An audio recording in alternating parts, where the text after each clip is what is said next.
Hello, नमस्कार दोस्तों, जय श्री राम, वंदे मातरम। कैसे हो आप सब? उम्मीद है सब अच्छे होंगे। और जैसा कि आप सबको पता है कि अभी कुछ दिन पहले हमारे प्रधानमंत्री इंडोनेशिया गए थे और फिर वहां से ऑस्ट्रेलिया। इंडोनेशिया में वहां पे उनका बयान तो आपको याद ही होंगे, 718 2 और 6+8 ऐसा कुछ उन्होंने लोगों को बताया, जो बड़ा ही मीम्स बन रहा है सोशल मीडिया पे। और वहां पे जो अप्रवासी भारतीय रहते हैं उनके बीच जाके थोड़ा जैसे मीडिया ने हंगामा मचाना होता है कि देखिए जी, वाहवाही हो रही है जी। उसके अलावा गए हैं जी ऑस्ट्रेलिया। ऑस्ट्रेलिया में उनके भाषण देख लीजिए, बिना स्क्रिप्ट के वो कुछ बोल नहीं पाते। और यही मुद्दा वहां के एक ब्लैक जॉनसन है, उन्होंने वहां पे ये बोल दिया है कि ये ऐसे प्रधानमंत्री है जो बिना स्क्रिप्ट के कुछ नहीं बोल पाते। हाँ, उनको अगर स्क्रिप्ट दिया जाएगा तो वो इंटरव्यू दे देंगे, नहीं तो उनका बोलना उनके बस की बात नहीं है। और इसी पे साक्षी जोशी जी, जो एक निर्भीक और कर्मठ और ईमानदार पत्रकार है, जो यूट्यूब पे ही है, उन्होंने वीडियो बनाई है। चलिए आज उनका वीडियो देखते हैं। लोकतंत्र जिंदा नहीं है तो आखिर शेखर सुमन अपना इस तरह का इतना फेमस सटायरिकल शो जो कि सीधा सीधा नरेंद्र मोदी की सरकार को, बीजेपी को कटघरे में खड़ा करता है, कैसे चल रहा है? इस तरह की बातें अगर अभी तक आपने सुनी थी तो आज मैं आपको खबर बताने वाली हूं जो कि ऐसे लोगों को आप जवाब दे सकते हैं। ईडी की एंट्री बीच में हो चुकी है, ये खबर मैं आपको बताऊंगी, लेकिन उससे पहले आइए पहले दौरा कर लेते हैं ऑस्ट्रेलिया का, जहां हमारे देश के प्रधानमंत्री नरेंद्र मोदी पहुंचे। ऑस्ट्रेलियन विजिट पर ऑस्ट्रेलियन टीवी की तरफ से क्या शब्दों का इस्तेमाल किया गया नरेंद्र मोदी को दिखाते हुए, एक पीस टू कैमरा करते हुए। जब रिपोर्टर इस तरह से आपको बताता है, दिखाता है कुछ और उसके बाद और वो उसी दौरान कैमरे से भी बात कर रहा है, उसको हम अपनी मीडिया की टर्म्स में बोलते हैं, टेलीविजन मीडिया की टर्म्स में बोलते हैं पीटीसी, पीस टू कैमरा। और पीस टू कैमरा के वो जो शब्द हैं वो इस वक्त एक्स पर वायरल हो रहे हैं, क्योंकि क्या कहा इन पत्रकार ने, जरा सुनिए। This is about as close as we'll get to Narendra Modi on his trip to Melbourne. He famously avoids unscripted news conferences, preferring instead more staged managed appearances. Zoom out किया और अपने रिपोर्टर को दिखाया, अपने correspondent को दिखाया, तो वो उस वक्त जो कह रहे थे कैमरा पर वो कुछ यूं था। उन्होंने कहा, this is about as close as you would get to Narendra Modi on his trip to Melbourne. He famously avoids unscripted news conferences, preferring instead more stage managed appearances. उन्होंने कहा कि नरेंद्र मोदी के मेलबर्न के इस ट्रिप पर इतना ही सबसे करीब है जो कि हम कभी नरेंद्र मोदी के जा सकते हैं। वो बहुत पॉपुलर, बहुत फेमस इस बात के लिए है कि वो कोई भी अनस्क्रिप्टेड, जहां पर कि पहले से ना बताया गया हो कि क्या पूछा जाएगा, इस तरह की न्यूज कॉन्फ्रेंसेस वो अवॉइड करते आए हैं। और बल्कि वो क्या प्रेफर करते हैं कि एक स्टेज मैनेज्ड अपीयरेंस हो, जहां पर एक पूरा मंच सजा हुआ हो, इंडियन डायस्पोरा हो, सब नीचे बैठे हुए हो और वो कुछ कुछ बातें कर सके। क्या बात करके आ गए हैं? पहले मैंने आपको कहां का दिखाया था, इंडोनेशिया का ना, जब वो 8-8 करके आए थे। अब देखिए नया लिस्ट में जुड़ चुका है, 1 और 1 11 होता है। और जैसे 1 और 1 11 होता है, वैसे ही भारत और ऑस्ट्रेलिया के रिश्ते 1 और 1 2 वाले नहीं, बल्कि 1 के साथ 1 होता है तो 11 की तरह होता है। This is speech there. Bharat और ऑस्ट्रेलिया साथ साथ है, इसलिए एक के बगल में 1 2 नहीं हो रहा है, एक के बगल में 1 11 हो रहा है। Stage manage preference. देखिए अब हम बोलेंगे, अब आप बोलते रहिए जॉर्ज सोरोस से फंडेड, ये पर्टिकुलर कॉरेस्पॉन्डेंट जॉर्ज सोरोस से फंडेड होगा वहां पे, एंटी नेशनल, एंटी इंडियन ये तो इंडियन भी नहीं है, ऑस्ट्रेलियन है। लेकिन हाँ, आपके हिसाब से वो सब चीजें हो सकती हैं जो कि एक जैसे होता है स्क्रिप्टेड, अगर न्यूज कॉन्फ्रेंसेस चाहिए तो इनके ट्रोल भी ना स्क्रिप्ट पे ही चलते हैं, स्क्रिप्टेड ट्रोलिंग। और इतनी बोरियत हो चुकी है, अब इतनी बोरियत हो चुकी है कि मतलब लगता है कि कुछ तो नया लेकर आओ, एक नया नाम लेकर आ गए। जॉर्ज सोरोस बहुत हो गया, सुन सुन के हम भी पक गए, कुछ एक नया लेकर आओ।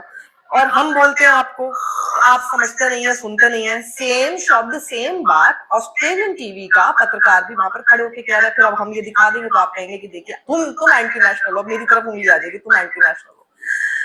This is what is happening in this country. खैर, शेखर सुमन वाली खबर पर मैं आऊं उससे पहले जरा देखिए ये मोहतरमा, मतलब सुष्मिता देव जब तक मलाई मिल रही थी टीएमसी में, बहुत अच्छे से टेस्ट के साथ चीनी डाल डाल के खा रही थी, उस पर खुरच खुरच कर भगोने से।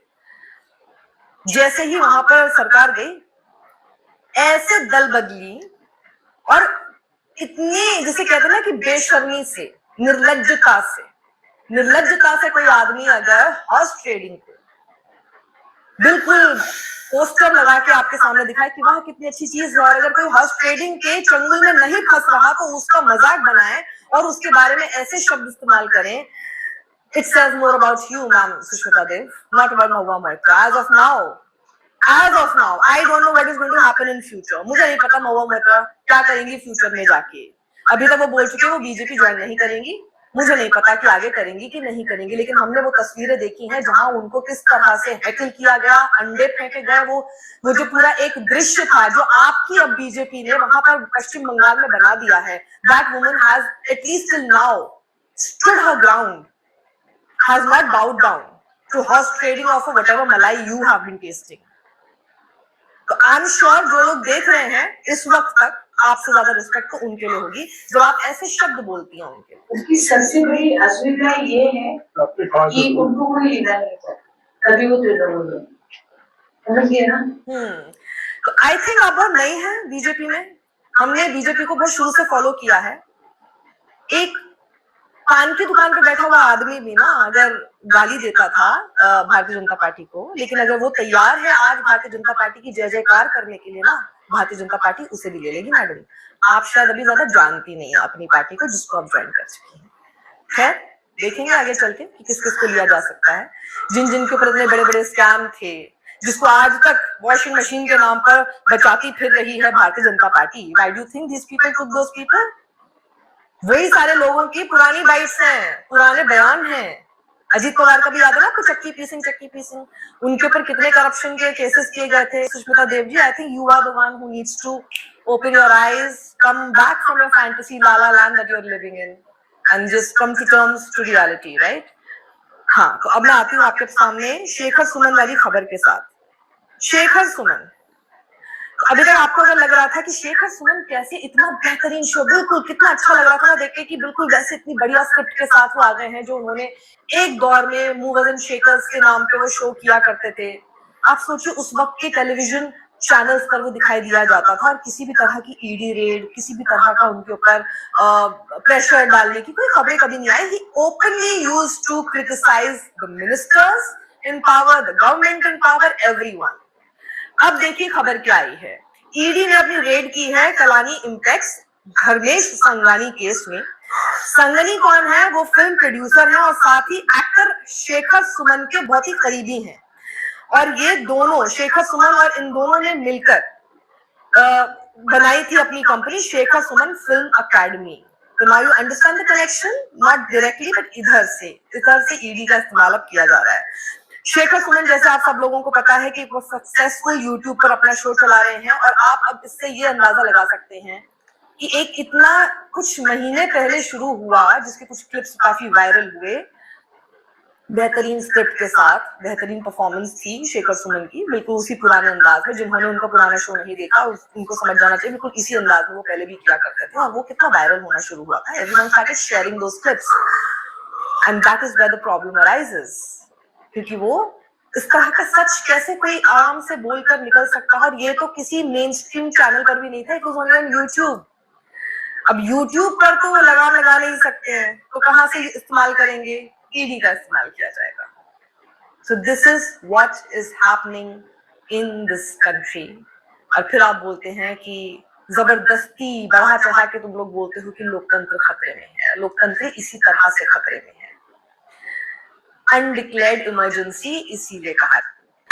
तो आपने सुना इसको, ये है साक्षी जोशी, एक बिल्कुल निर्भीक पत्रकार जो सरकार से डरे बिना अपने जो मुद्दे है वो रखती है।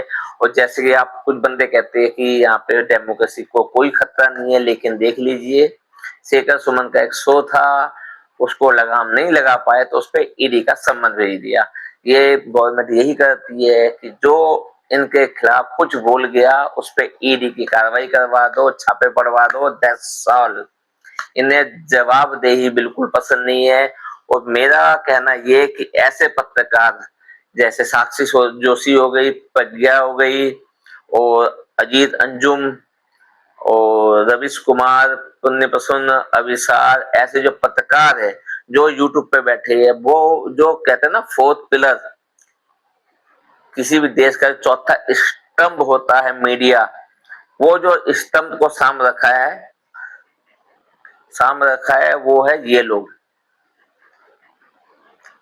संभाला है इन्होंने मीडिया को। बाकी जो मीडिया है, आपको रूबिका लियाकत को देखिए, वो इथेनॉल के फायदे बता रही है, पॉल्यूशन के फायदे बता रही है भाई, कि भैया जो यूरोप में गर्मी पड़ रही है क्योंकि वहां पॉल्यूशन नहीं है इसलिए गल रही है, हमारे यहाँ पॉल्यूशन है तो हम कितने सेफ है। जय माता दी। ऐसे पत्रकारों से भगवान बचाए। और बाकी आपको बचाने के लिए मैं हूं, तो हमारे चैनल को सब्सक्राइब करें, लाइक करें, शेयर करें, कमेंट करें। और आज हमारे चैनल ने 500 सब्सक्राइब कंप्लीट कर दिए, तो उसके लिए आप सबको बधाई हो। आपका बहुत बहुत धन्यवाद। सब गुड नाइट, शुभ रात्रि।